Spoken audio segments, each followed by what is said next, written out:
안녕하세요. 공인중개사 전주부동산 닥터입니다. 지난 영상 1편에서는 취득세와 양도소득세에서 오피스텔의 주택수 판정 기준은 어떤 차이가 있는 것인지 Q&A와 관련 법조문을 통해 살펴보았습니다. 못 보신 분들은 영상 말미에 이어지는 추천 영상을 참고해 보시기 바랍니다. 오피스텔의 주택수 포함 여부가 중요한 이유는 현행 취득세와 양도소득세율 체계가 다주택자에 대해서는 중과세율을 적용하고 있기 때문입니다. 오늘은 오피스텔 세금 관련 영상 2편으로 공인중개사가 고객 응대 시 자칫 간과하기 쉬운 2021년 1월 1일 이후 개정 시행되고 있는 최종 1주택 비과세 보유 및 거주기간 기산 방법을 짚어본 후 최근 계속해서 논란이 되고 있는 다주택자 양도소득세 중과유예에 있어 다주택자 양도세 중과세의 정확한 개념과 수도권, 광역시 그리고 지방 중소도시 다주택자 개념의 차이는 무엇인지 세부 내용을 들여다보도록 하겠습니다. 구독과 좋아요 부탁드리며 오늘 영상 시작하겠습니다.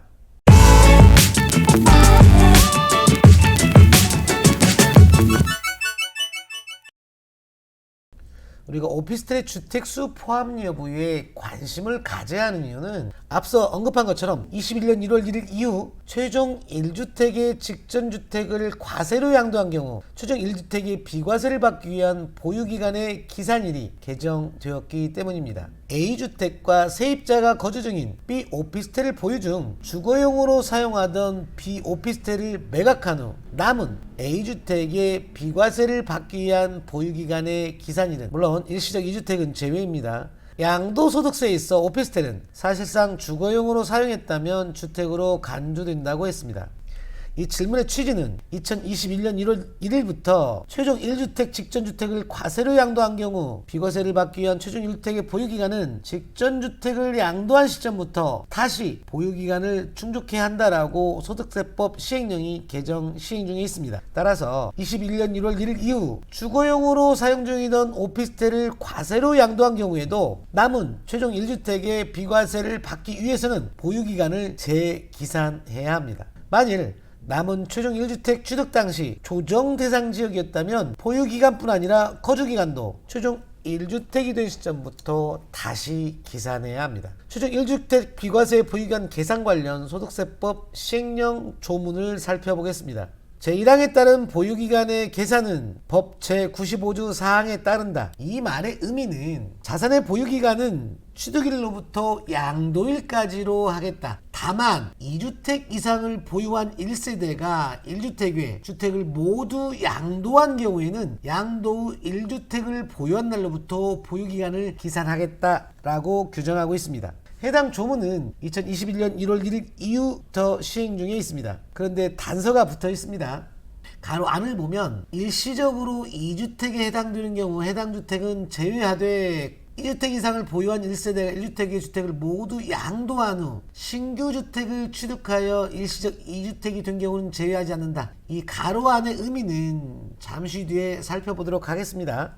사실 이 조문의 의미를 정리하면 이렇습니다. 법 시행일인 2021년 1월 1일 이후 다주택자가 최종 1주택의 직전주택을 과세로 양도한 경우 최종 1주택의 비과세를 받기 위한 보유기간은 1주택이 된 시점부터 다시 기산하겠다라는 것입니다. 그런데 법 시행이 얼마 되지 않아 문제가 생겼습니다. 직전주택을 양도가 아닌 증여나 용도 변경을 한 것입니다. 그러자 법 시행 한 달여 만에 다시 개정을 하게 됩니다. 모두 양도한 경우인데요. 이것을 모두 처분으로 개정하면서 처분의 의미에는 양도와 증여, 건축법에 따른 용도 변경을 포함시키게 되었습니다. 따라서 21년 2월 17일부터 최종 1주택의 직전주택을 증여하거나 또는 용도 변경을 한 경우에도 1주택이 된 시점부터 재기산하고 있습니다. 그렇다면 직전주택을 멸실한 경우에는 어떻게 할 것인가입니다. 이에 대해서 기획재정부는 유권 해석을 내놓았는데요.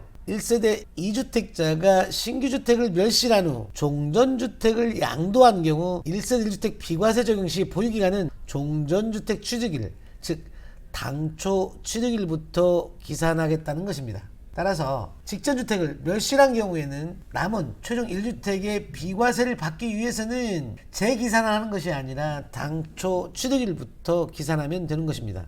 그렇다면 부모와 자녀가 한 채씩 보유하고 있다가 세대 분리하는 경우에는 어떻게 할 것인가인데요. 세대 분리의 경우에도 멸실처럼 최종 1주택의 보유기간을 재기산하지 않고 당초 취득일부터 하겠다는 것입니다. 그런데 여기서는 세대의 개념이 중요합니다. 소득세법에서 규정하고 있는 세대의 개념을 잘 알고 대처해야 할 것입니다. 정리하면 최종 1주택의 비과세 요건을 따져보기 위해서는 혹여 2021년 1월 1일 이후 최종 1주택의 직전주택을 과세로 양도, 증여 또는 용도 변경한 사실이 있는지 여부를 먼저 따져보아야 한다는 것입니다.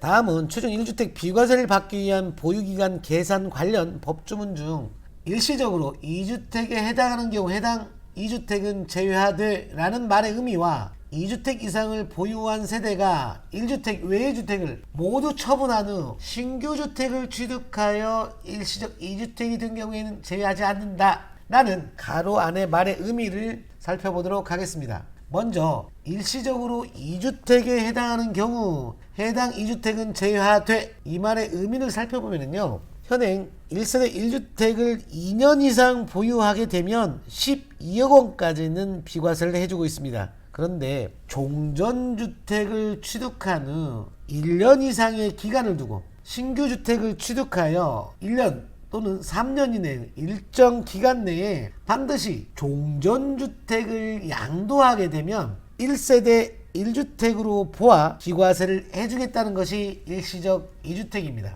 정리하면 2021년 1월 1일 현재 2주택을 보유한 경우라 하더라도 일시적 2주택에 해당하게 되어 종전주택을 양도하게 된 경우 남은 최종 1주택의 비과세를 받기 위한 보유기간 기산은 직전주택을 양도한 시점부터 재기산하지 않고 당초 취득일부터 하겠다는 것이 일시적 2주택에 해당하는 경우 해당 주택은 제외하되 라는 말의 의미입니다. 다음은 2주택 이상을 보유한 1세대가 1주택의 주택을 모두 처분한 후 신규 주택을 취득하여 일시적 2주택이 된 경우에는 제외하지 않는다 라는 말의 의미를 살펴보도록 하겠습니다.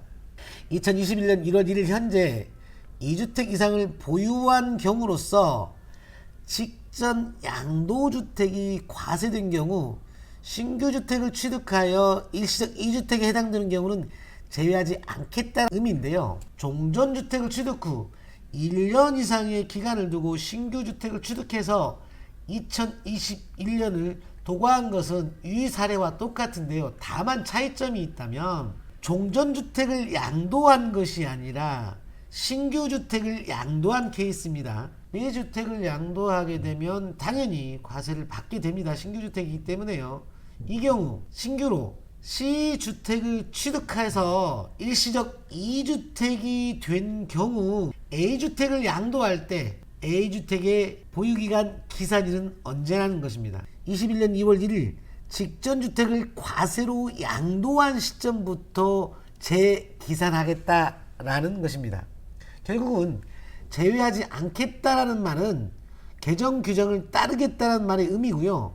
지금 우리가 살펴보고 있는 내용은 남은 최종 1주택의 비과세 적용을 받기 위한 보유기간 기산이지 단순히 세율이나 장기 보유 특별공제를 받기 위한 보유기간 기산을 따지는 것은 아닙니다. 이 점 착오 없으시기 바랍니다. 다주택자 양도소득세 중과세 관련 소득세법 시행령을 살펴보도록 하겠습니다. 법조문을 살펴보기에 앞서 현행 다주택자 양도소득세 중과세 개념이 중요한데요. 다주택자 양도소득세 중과세란 다주택자가 조정 대상 지역 소재 주택을 양도할 때 2주택의 경우 20%, 3주택 이상 지역의 경우에는 30%의 추가 세율을 과세하고 장기 보유 특별 공제 적용을 배제하겠다라는 것입니다. 따라서 다주택자, 즉 주택 수의 개념이 중요한데요. 해당 법조문을 보면 조정 대상 지역 양도소득세 세율 적용 시 1세대가 보유하고 있는 주택 조합원 입주권, 분양권의 수를 계산해야 되는데 수도권 및 광역시, 특별자치시 외의 지역, 여기서 특별자치시는 세종시를 얘기합니다. 수도권, 광역시, 특별자치시 외의 지역이라 하면 전주 같은 지방 중소도시 지역에 소재하는 주택조합원 입주권 분양권은 양도당시 3억 원을 초과하지 않으면 산입하지 아니하겠다라는 얘기입니다. 3억 원의 기준을 살펴보도록 하겠습니다. 주택의 경우에는 기준시가, 실거래가가 아닙니다. 기준시가입니다. 조합원 입주권은 도시 및 주거환경 정비법에 따른 종전주택가격, 종전주택가격이라 하면은 종전자산의 감정평가 금액이라고 생각하시면 무난합니다. 분양권의 경우에는 옵션 품목을 제외한 순수 공급계약서상의 공급가격이 3억 원을 초과하지 않으면 초과입니다. 주택수에 포함하지 않겠다. 언제? 다주택자 양도소득세 중과세 할 때.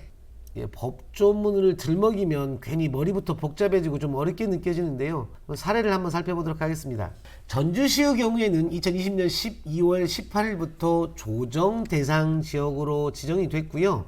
인근시인 익산시는 비조정 대상 지역입니다. 따라서 조정 대상 지역인 전주시 주택을 양도할 때 다주택자 중과세 여부를 따져보는 것입니다. 다시 조정 대상 지역이 아닌 비조정 대상 지역에 있는 익산 소재에 있는 주택을 양도할 경우에는 주택이 수채가 아닌 20채든 30채든 다주택자 양도소득세 중과세가 적용될 여지가 없습니다. 이 사례에서 다주택자 양도소득세 중과세가 적용되는 경우는 요거인데요. 정리하면 이렇습니다. 수도권, 광역시, 세종시가 아닌 전주 같은 지방 중소도시의 경우에 다주택자 양도소득세 중과세는 먼저 조정 대상 지역에서 양도하려는 주택의 기준시가를 살펴본 후 기준시가가 3억을 초과하게 된다면 보유하고 있는 주택의 소재지가 수도권, 광역시, 세종시가 아니라면 그 역시 기준시가를 따져서 다주택자 여부를 판정해야 된다라는 얘기입니다. 다주택자 양도소득세 중과세 관련 개념을 살펴보았는데요. 한 가지 기억해야 할 것은 2021년 1월 1일 이후 취득한 주택 분양권이 주택수에 포함된다는 것과 수도권, 광역시, 특별자치시가 아닌 지방 중소도시에서 다가구 주택과 아파트를 소유한 경우 다주택자 중과세 주택수 계산 시 다가구 주택의 경우에는 단독과 공동주택 중 선택이 가능하다는 점을 기억해 두셨다가 세무 전문가의 조언을 구하시면 의외의 좋은 결과를 얻을 수 있습니다. 지금까지 오피스텔의 주택수 판정 기준과 다주택자 양도소득세 중과세 개념들 살펴보았는데요. 다주택자 양도소득세 중과세의 경우 수도권, 광역시, 세종시가 아닌 지방 중소도시의 경우에는 다주택자 양도세 중과세 개념을 정확히 알고 살핀다면 슬기로운 부동산 투자 생활에 도움이 될 것입니다. 구독과 좋아요 부탁드리며 여러분의 슬기로운 부동산 투자 생활을 응원하겠습니다. 끝까지 시청해 주셔서 감사합니다.